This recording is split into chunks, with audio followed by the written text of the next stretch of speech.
Vamos a hablar ahora de la máxima transferencia de potencia, pero primero que todo vamos a tocar dos conceptos: cuándo transferimos máximo voltaje y cuándo transferimos máxima corriente. En el primer caso, si consideramos cualquiera de nuestros circuitos que se pueda modelar como un equivalente Thevenin, en el cual tenemos una fuente ideal y una resistencia interna, vamos a decir que se transfiere el máximo voltaje a una carga cuando dicha carga es mucho más grande que la resistencia interna. Nosotros sabemos que en este circuito la carga está en serie con la resistencia. Por lo tanto, si yo quiero que la mayor cantidad de la fuente de voltaje ideal que tengo en este modelo llegue a la carga, esta resistencia debe ser muy pequeña para que, aplicando el principio de divisor de voltaje, la mayor parte del voltaje la obtengamos acá. Normalmente, cuando en algunas ocasiones tenemos un adaptador de voltaje, de aquellos que conectamos a la red de 110, cuando medimos el voltaje en sus terminales antes de colocarle una carga,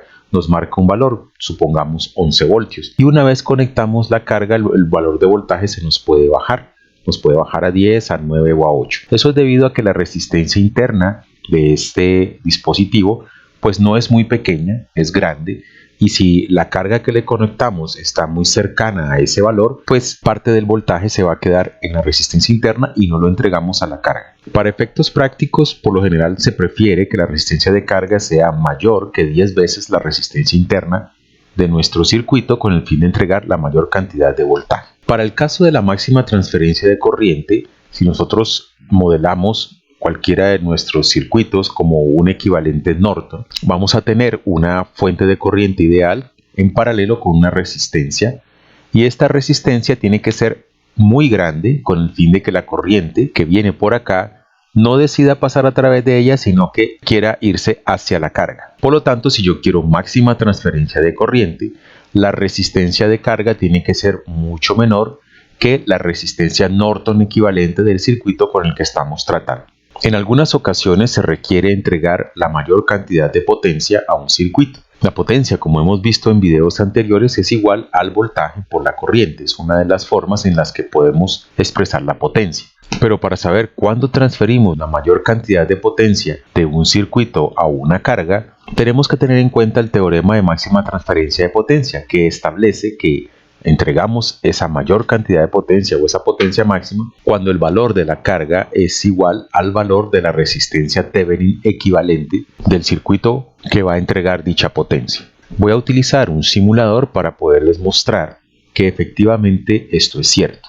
Con el fin de mostrarles que el teorema de la máxima transferencia de potencia se aplica cuando la resistencia de carga es igual a la resistencia interna de una fuente, he montado este circuito acá en el SimulIDE. Para este caso, tengo por acá una fuente de 5 voltios ideal en serie con una resistencia de 1 kilo ohmio, lo cual va a ser las veces de mi equivalente Thevenin o de mi fuente. Y la carga es una resistencia variable que puede variar desde los 0 ohmios hasta los 3 kilo ohmios. En esta parte de aquí tengo conectado en serie un amperímetro y por acá tenemos una sonda de voltaje que me va a medir el voltaje de la fuente. Lo que voy a proceder a hacer es variar esta resistencia, observar cuánto vale la corriente y el voltaje en cada caso, tabularlo y hacer una gráfica en la cual veamos cuándo el valor de la potencia alcanza su mayor expresión.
Aquí tengo tabulado completamente cada uno de los valores que tomé, tanto de resistencia de carga. Recordemos que la resistencia interna de la fuente que estoy escogiendo es de 1K y varío esta resistencia de carga desde 150 ohmios hasta 3 kilo ohmios. En cada caso medí la corriente y el voltaje sobre la resistencia de carga. Me dio una columna de vatios, pero la expreso aquí creado una columna más, convirtiendo estos valores en milivatios para poder graficarlos. Voy a insertar un gráfico y este sería el resultado. Como vemos acá, nosotros tenemos una curva. En el eje X tenemos la resistencia, en el eje Y tenemos la potencia en milivatios.